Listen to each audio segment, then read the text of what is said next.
Hey lovelies, it's MLP with Lovely Lulu Designs, and in this video I will be showing you how I created this rusty, grungy, but still glittery and beautiful tumbler. I used the Lick Rust design available on both my website and my Etsy stores. As always, I will link all the materials I used to create this tumbler, including the design, in the description section of this video. I also wanted to let you all know I've added a links page to my website where you can find links to all of my social media accounts, including Instagram and TikTok, where I am becoming more active, and also my Facebook group Lovely Creations. So if you're looking for where to follow me for updates or to see what's new, that's where you can find everything all in one place. Those are all the announcements I have for you, so with that out of the way, let's get started.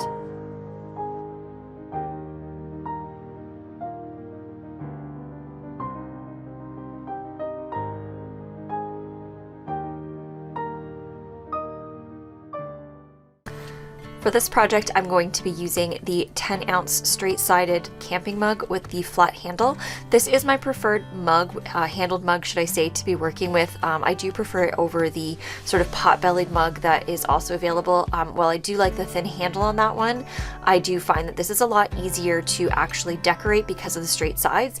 The one thing I do just kind of want to mention is that if you do decide to go with these, you should be sort of aware of how much epoxy you're using per coat, because I do find that there's a lot more buildup that's happening where the handle meets the tumbler. So that's just sort of a tip for you, just to kind of watch your epoxy here and kind of scrape away any excess that you find when you've first applied the epoxy. So in past, as I've mentioned, I always purchase my tumblers from manufacturer, and I didn't know where you could actually get these in Canada, but I recently discovered this wonderful supplier called Burntwood Solutions, and she does carry this style tumbler. So this tumbler has been fully prepped, which means it has been sanded, it has been cleaned, and it has been spray painted, well, primed, and then I also added a gold spray paint on top of that. I used Rust-Oleum metallic gold. You can use any gold you want. This is just going to be the background base. So for decorating this tumbler, you're going to notice I have a glove on. This is because I'm going to be applying different color pastes using just my hands. So for these pastes, I'm going to be using from Finnabair Art Extravaganza, Art Extravagance, the Rust Effect Paste Kit and the Patina Effect Paste Kit. I know that Everton Glitter does sell one of these paste kits. I don't know if she has both of them in now. She said that she was going to get them when they were available. I bought mine from Michael's, but I've had a hard time finding, I think it was the Rust one. If you cannot find these paste sets, you can always make these yourself at home. You can kind of DIY it. I'll show you the colors that we have. This one here is brass, and it's just a more shiny kind of brass color. This one here is red rust. I'll show you that color as well. This one is a brown. This is brown rust. And this one is the patina. So this is the mint green here. And this is the blue. And we also have gold rust, which is sort of like a mustardy kind of rusty color, which is really beautiful. So the one thing I will mention about these, they are thicker, they're a paste, they're not a regular kind of paint, and some of them have some grit in it. If you cannot find these, you can make them yourselves, just with paint. You can use this, and you can also add some sand to the paint in order to get that rusty, gritty texture. What I also want to mention is that I find that these do dry out even when you've closed the lid as tight as you possibly can. I have had a friend, Amanda Paul from Newfound Finishes, mentioned she put hers in the refrigerator, and it did seem to help prevent them from drying out. But I've also found that if you add just a little bit of water and you mix it in, it does help prevent it from drying out. And I just have added some a couple times, like today I added some more because it was really starting to get hardened again, and it kind of brings it right back to life. But if you're going to do that trick, make sure you're using distilled water, because this is going to be mostly free from bacteria and minerals and anything that might contaminate your paste or your paint. So I'm going to just be using a combination of these ones, using again my gloved finger. I'm not waiting for things to dry, and I'm going to be layering my colors. That's really going to give us the effect that we're going to be looking for. There's going to be no rhyme or reason really. I'm just going to start grabbing colors, putting them on, and blending them. Like I said, not waiting for them to dry, just picking them up with my gloved finger and rubbing it on here and there. And you're going to see, at first it's not really going to look like much, but as you keep going, it's going to start bringing in a lot of depth, a lot of dimension. When I do the bottoms, I want to make sure that I'm keeping it straight so that it has nice even lines. Like I don't want to be kind of going on an angle weird. So once I've chosen my direction for the bottom, and I'm going to have it going from the front kind of straight down, I want to make sure that I'm following that, because you are going to see the direction later. The bottom, the handle, and the edges is mostly what you're going to see here. The rest is going to be layered with some glitter and other additives. You can always decide to just do the top, bottom, and the handle. However, I like to do the whole tumbler because I find that I get straight lines, like it lines up from here to here. It's not sort of all over the place. So that's my preference. Now I'm adding a second color here, and you can just see me, I'm putting it in blank spaces. I'm also putting it directly over top of the other color, and I'm just starting to build that color.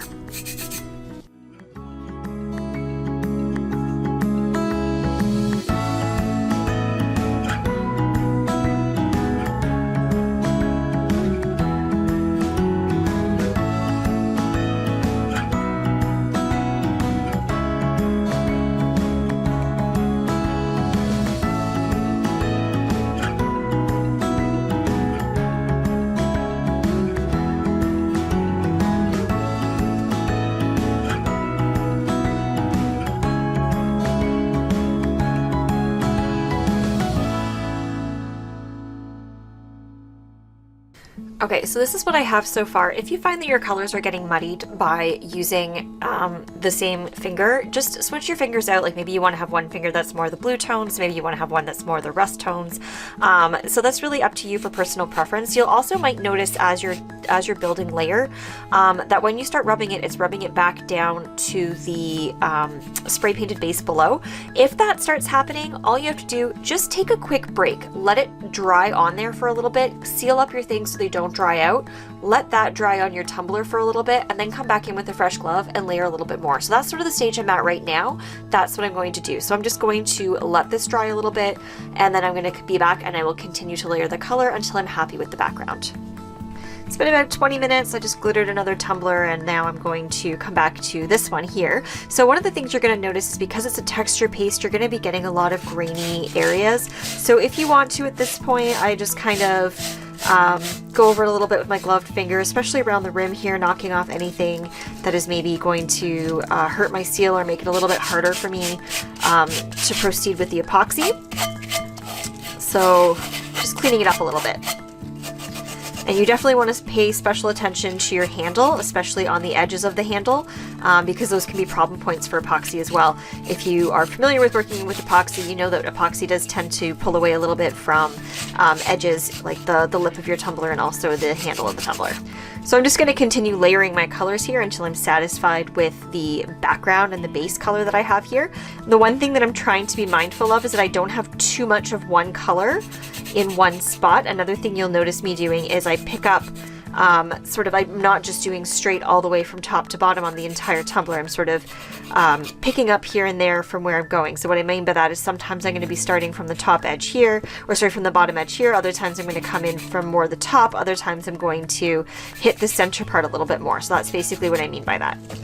Okay, so I am happy with this buildup of color. So now my next step is going to be just to let this dry, and then I'm going to start adding some Tack-It to put some foils on here. The tumbler is dry now, so my next step was just to do the same thing I did before, just kind of rub off any of the excess grit that's sort of hanging off, so that way it's easier when I epoxy it. And my next step is going to be to start adding some foils. So I'm really going to be focusing the foils on the bottom of my cup and around the edges. I'm not putting them in the center. A lot of the center is going to get covered with glitter. So I'm going to be using the metallic foil flakes from Cat Glitter Factory in red variegated foil flakes. And I like to, when you open this jar up, they're quite large, the pieces, so I like to use a grinder. I just got this grinder off of Amazon, and I took out the metal piece of mesh that was in here, and I smoothed it down with my Dremel so that way I wouldn't accidentally cut myself. And I literally just stick the pieces into here and I grind them and I use them. That's how I'm using this grinder. Just a warning, if you do decide to use a grinder for this purpose, make sure that you're only using it for craft supplies and not for anything else that you may use a grinder for. My next thing I'm going to be doing is I'm going to be taking some of my Tack-It. This is Tack-It that I have that I just sort of keep, that's been diluted with water. It's about 70% Tack-It, 30% water. I didn't measure, that's a general guess. So I just mix the water back in to give it a nice smooth consistency. And I'm going to be using a piece of sea sponge as well as an eyebrow brush. You can also use, you know, something for your eyelashes. But what I'm looking for is the spacing that you see here between those bristles to help give it a grunge texture sort of effect. So I'm going to take my tumbler and I'm going to take my Tack-It, and I think I'm going to start off with the sponge. So I'm just going to dip it in here, and then I'm going to offload some of it just onto my lid here, so it's not overwhelming. And I'm just going to kind of dab it here and there, making sure that I'm not ignoring parts of my tumbler, like the inside of the handle. And now I'm going to take this brush here and I'm going to wipe off the excess because I don't want it to be so loaded that I don't get the gap between the bristles. And we're just going to kind of give a few different scrapey textures here and there just to differ up how it's going to look. We're all using the same color.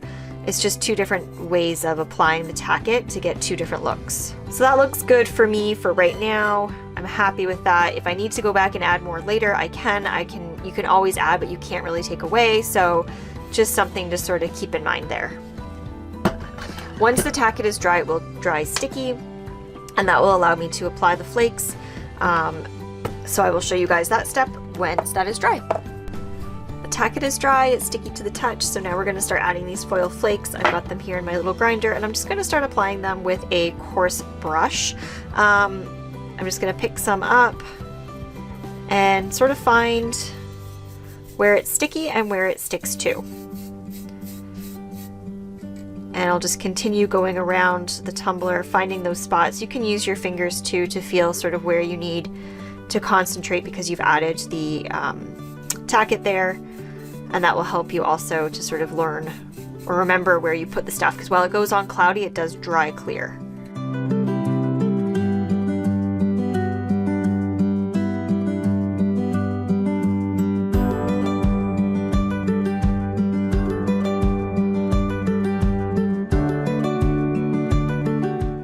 So if you aren't happy with the amount that you have on here and you want to go in and you want to add more, that's fine. You can totally do that. You can also exclude or add any other steps or texturing that you want to do.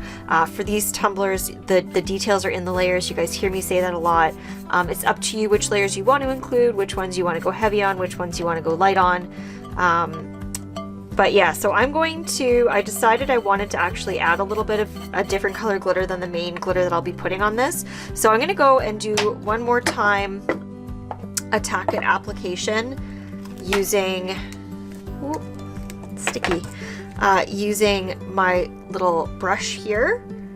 And I'm just going to, again, dip it in, scrape it off, and just, once again, focusing on these parts that are going to be the exposed parts. I'm going to focus, where I'm adding the Tack-It. For the glitter color I'm going to be using, I actually did a custom mix, and I just mixed colors that were similar to the ones that are already on the tumbler from the base that we just did using those kits, so the patina and the rust effect kits. So I'm using Atlantis from Cat Glitter Factory, Dungeon from Cat Glitter Factory. This is one of her new copper glitters, which we got in the 24-day advent calendar, which she did at Christmas time. And I absolutely love this, but it's currently unnamed, which is why it is not yet in a bottle or with a label. That being said, she does have another one which is really beautiful too. I think she has one called Copper Moon, and the other one that's really beautiful is Bronze Goddess. They would both be really good substitutes unless you have this one, which I love this one for this mix. It's perfect. It goes really, really well with the colors that we already put on. And this one here is a color shift glitter. I cannot remember the name of it. It has some greens and browns in the color shift. I will look it up. My internet is not currently working. My husband's playing around with my modem today, so once I have the name, I will link it in the description section as well. So I just put some in this little jar and came up with this pretty little mix that I thought went really, really well with the colors that we've already got on the tumbler. So now I'm just going to touch around, sort of feel around my tumbler, feel where the spots are that I have the Tack-It put onto. and just sprinkle it on.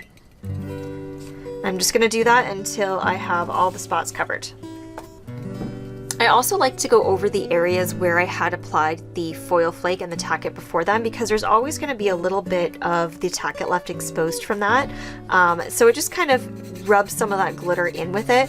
Once I'm done going around the entirety of my cup, I still seem to have one section here.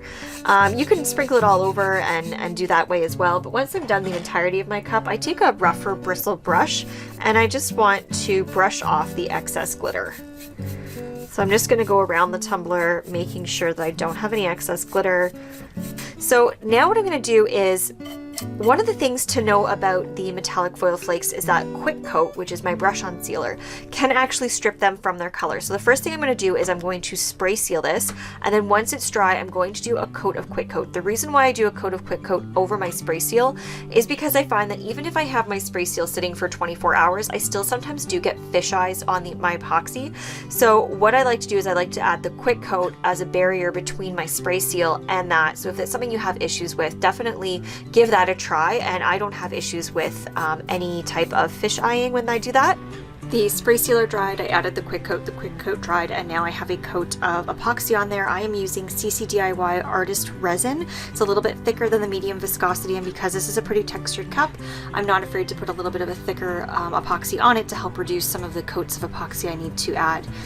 So I've actually only just started recently stocking the Artist Resin, and I really like it for my texture tumblers.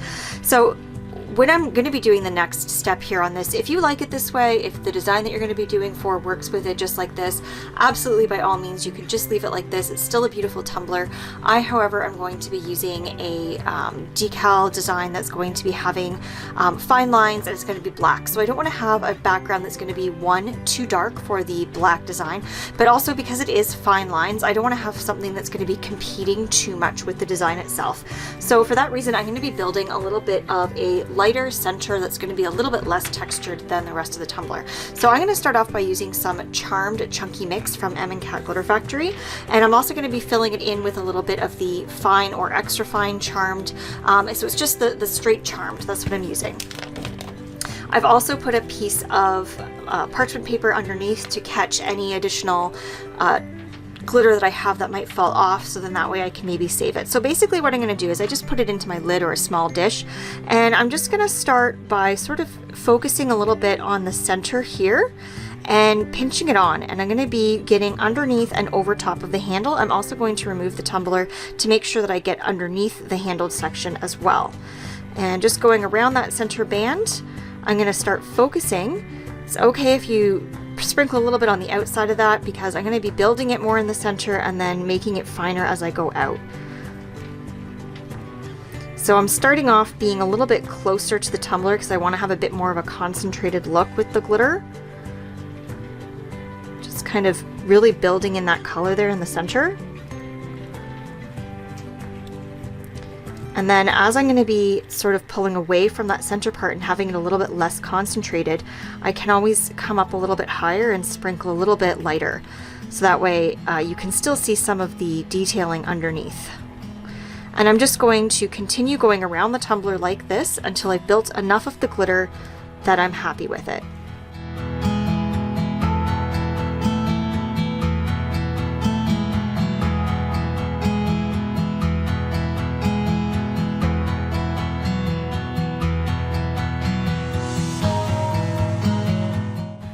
So when you do this, you really want to take your time. You want to build it up. It's okay for it to go around a few times. It's why I'm not using a fast set epoxy, even though it is a darker tumbler, because I want to have a lot of working time on this.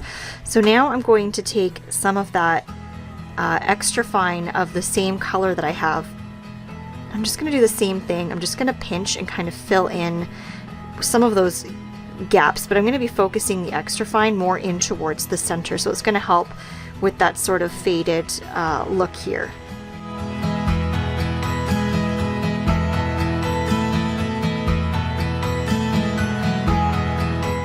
Once I've got the center part pretty filled, I'm going to do the same thing I did before and just come from a higher up angle, just ever so lightly sprinkle some of that between, like sort of just pinch it and sprinkle it between my fingers on the top and bottom, just to give it a little bit of a sparkle.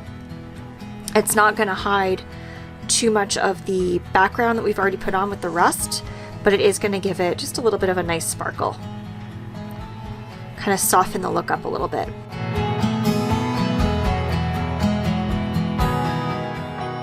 Because the point of this is to lighten, I'm going to do the same thing with just a little bit of glacial ice. It'll add just a little bit more dimension and dynamic while still giving a little bit more of a lighter appearance, and it's not really going to cover any of the work that we've just done. Just using a very, very small amount for this. Totally optional every step at this point. So if you are liking what you already saw, you don't want to add anything else, totally fine. My last step on this is going to be to start patting down some of the chunky glitter that we have here, so that way it's going to make it easier to epoxy in future steps. So I'm just going to take a piece of parchment paper and I'm going to wrap my finger in it so that way it doesn't stick, and especially around that handle, because this is a bit of a squared off handle and those chunky pieces are on there, I'm just going to kind of tap around here to try to make sure that I don't have anything sticking up around that edge of the handle that's going to make it really, really hard to get a nice coat of epoxy. Because again, when you're making these, you don't want to have too much glitter on and around the handle, because then your handle's going to start looking a little too full of the epoxy. And just to show you kind of up close what I'm doing, it's just light taps, just to make sure that I have the glitter sitting down and I don't have anything kind of poking up and stabbing and being a problem. And that's it. That looks good for now. So I'm going to let this harden and then I'll show you guys next steps. After my epoxy has fully hardened, I'm going to keep it on the pool noodle. Now, I haven't done anything else to this. I didn't put another coat of epoxy on. I haven't even used a spray sealer or a brush on sealer. This is literally just the raw glitter on top of the epoxy. And the reason why I haven't done any of that, I mean, you can spray seal it or you can use a brush on glitter. The reason why I didn't want to put any epoxy on top of this at this point is because I want to keep the texture of the glitter, because we're going to be adding one more layer on top of this before we're done with our background. So for right now, I'm going to put this aside and I'm going to show you the colors I'm going to be using. If you have these in acrylic paints or glazes, that would be, glaze would probably be better. You can make your own glaze if you want using an acrylic glazing medium from acrylic paints, but I'm going to be using the Dispersion colors from CCDIY, which I get at Cat Glitter Factory, and I'm going to be using the colors Tsunami just as a little bit of an accent, as well as Cameo Cream. Now, Cameo Cream is going to be my main color, and I'm going to be applying it with the sea sponges. So I get these off of Amazon. You can get them at any craft store, or you can buy like large porous sponges for that you find like in the bath department or in the car wash area. So just anything like this with the just make sure it's very porous. And the other thing that I'm going to be using is I'm going to be using Rich Gold from Pinata. Any gold alcohol ink will work. This is just the color that I'm using. I might also add a little bit of Rustic Oak. I've pulled it. I might use it. I might not. So I'm just going to start by shaking my colors up a little bit. So my primary is going to be the Cameo Cream. And my reasoning for this is, again, I'm trying to lighten it a little bit more in the middle, but also it gives a really nice kind of distressed look on that on the glitter, and it just kind of adds to that grungy rustiness of the cup. So it's pretty cool. So I'm gonna take a sponge and just putting it on some parchment, I'm just gonna dab it, kind of load my sponge up a little bit, and lightly, starting from the center, I'm just gonna start dabbing this on. And I'm gonna go all the way around the middle. And the nice thing about the Dispersion colors, or if you're going to use a glaze, is that it's not a super opaque color, so you're still going to get some of that glitter sparkle coming in from behind it. And that's also why I'm doing this with the porous sponge, because I want to have gaps in the Dispersion color. Or in your paint, I don't want to completely cover all of the glitter, and I'm just doing it between my top line of my glitter and the bottom line of my glitter. I'm not going all the way out. I'm just kind of using my handle as sort of direction on how far I need to go. And speaking of handle, don't forget to do your handles. You're gonna notice you don't need a lot of color. A little is gonna go a very long way. Also, don't forget to get underneath your handle too. So this is going to help make that decal with those fine lines really pop in the center while not taking away from that rusty grunginess. Now, because this technique is all about layering colors, I'm gonna add a little bit more color into here, and I'm gonna be doing that by adding a little bit of the Tsunami and the gold, and possibly the rustic oak. So in this case, I'm gonna offload quite a bit of this color off of my sponge. I don't want it to be super strong and pigmented when I put it on. I just kind of want it to hit with color a little bit here and there.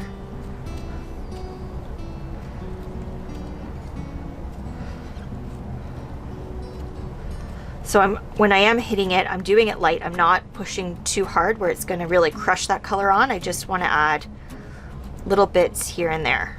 The reason why I like to work on parchment, especially when I'm dealing with alcohol inks, is because it doesn't dry as fast on the parchment. So now I'm gonna take another sponge for the gold. And same thing, just hit it a few places around just to build that color. And I am gonna add a tiny bit of the rustic oak. So this one, because it's so dark, I'm really not gonna add a lot of it.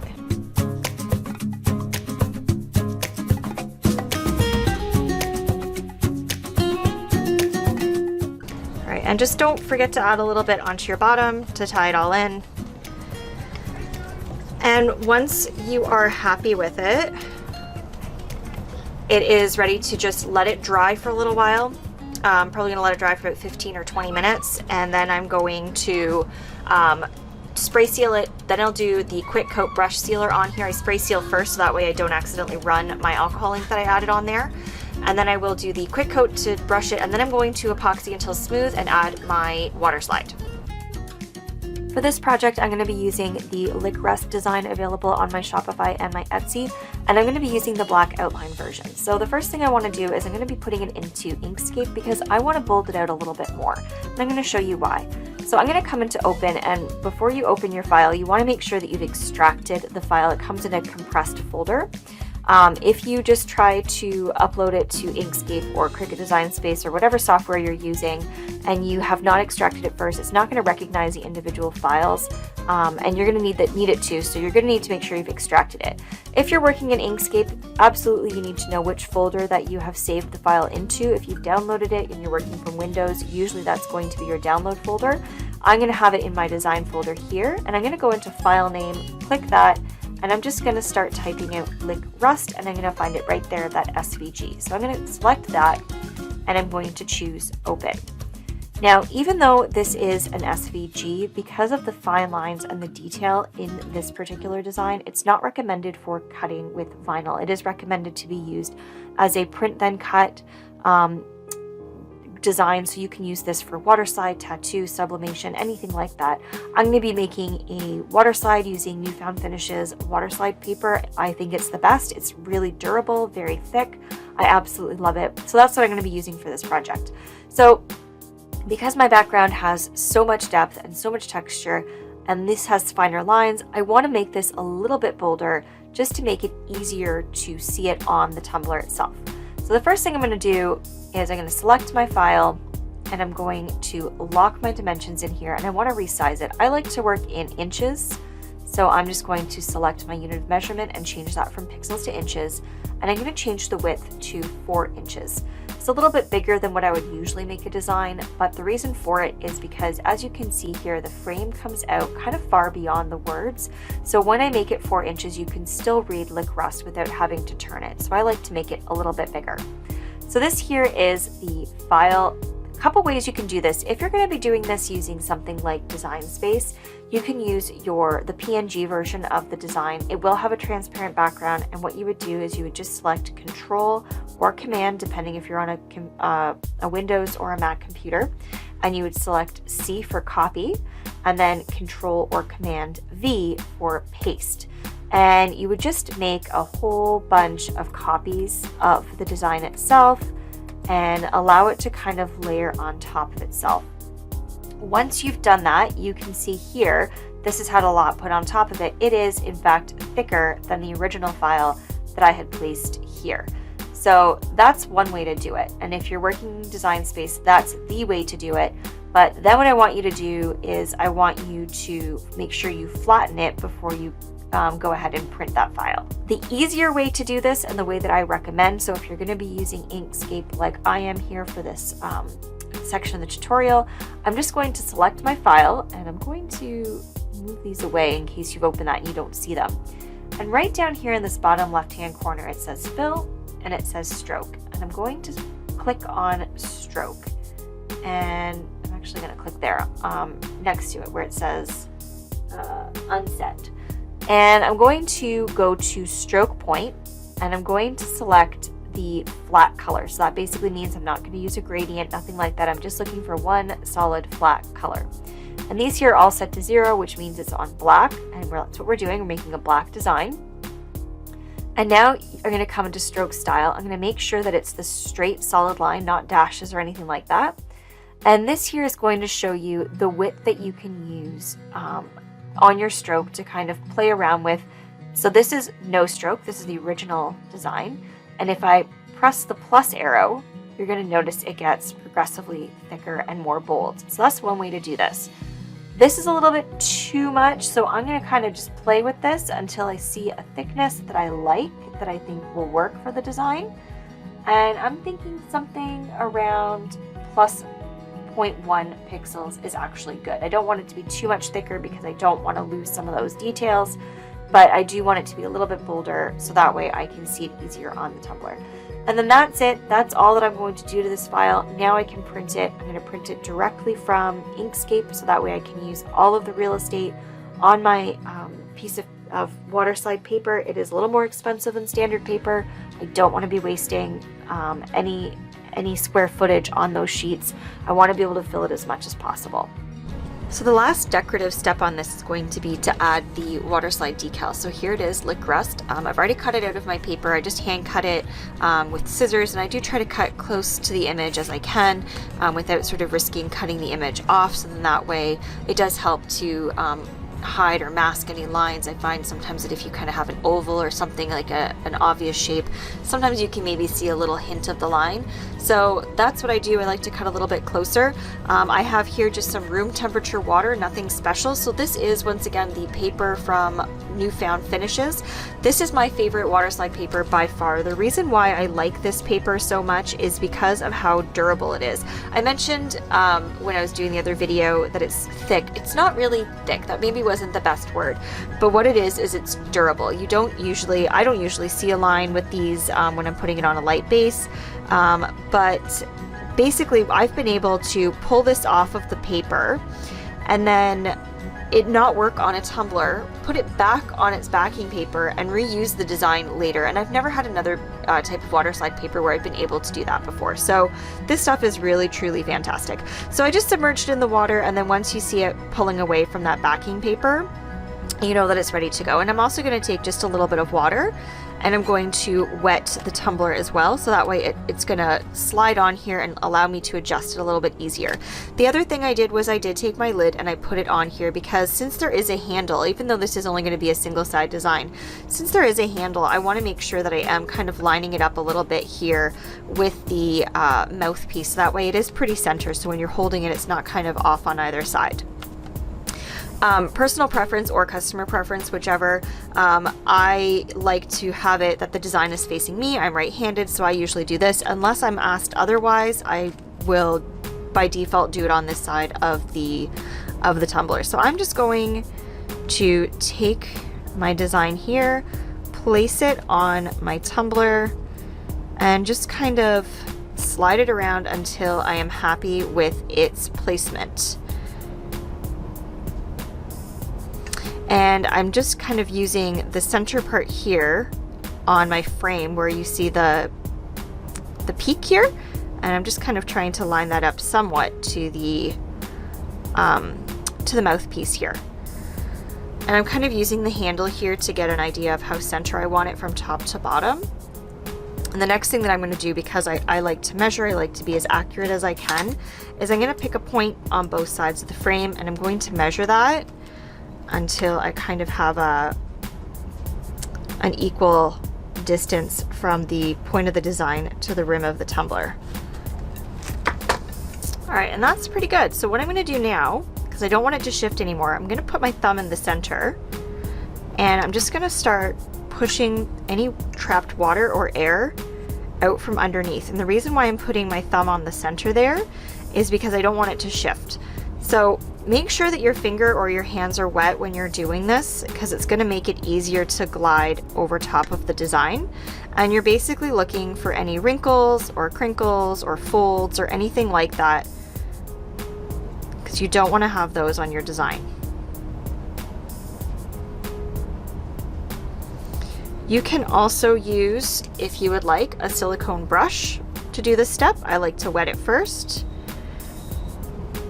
and then just sort of push anything out. And I'm having a little bit of a section here that's not really sliding. So again, because this paper is a little bit more durable, I'm actually just gonna lift that up and get some water underneath it to help it slide better.